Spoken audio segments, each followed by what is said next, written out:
Hello बच्चों, let's read this question. The question says find the highest common factor of a square minus ax का whole square and second expression is ax minus x square to the whole cube. तो सबसे पहले हम इस question को solve करने के लिए इसका की कंसेप्ट देख लेते हैं, जिसकी हेल्प से हम इस क्वेश्चन को सॉल्व कर सकते हैं. तो यहाँ पे टर्म यूज हो रहा है highest common factor. Highest common factor. तो सबसे पहले हम ये समझ लेते हैं कि हाईएस्ट कॉमन फैक्टर क्या होता है. सो highest common factor is the largest number. Highest common factor is the largest number that divides evenly into both expression. जो दोनों एक्सप्रेशन में कॉमन होगा वही हाईएस्ट कॉमन फैक्टर होगा. तो हमारे पास एक्सप्रेशन गिवन है.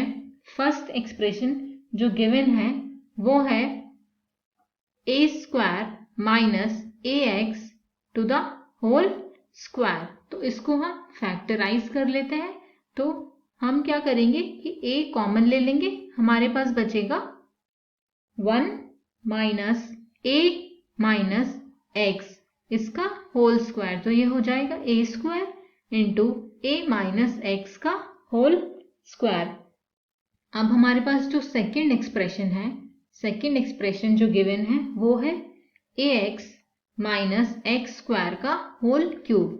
तो यहां पर भी हम ax कॉमन ले लेंगे इस एक्सप्रेशन में से. तो हमारे पास बचेगा a माइनस एक्स इस पूरे का होल क्यूब. तो ये हो जाएगा x cube into a minus x का होल क्यूब. तो यहां से हम हाईएस्ट कॉमन फैक्टर जो होगा, इसका हाईएस्ट कॉमन फैक्टर जो दोनों एक्सप्रेशन में कॉमन होगा वही हाईएस्ट कॉमन फैक्टर होगा.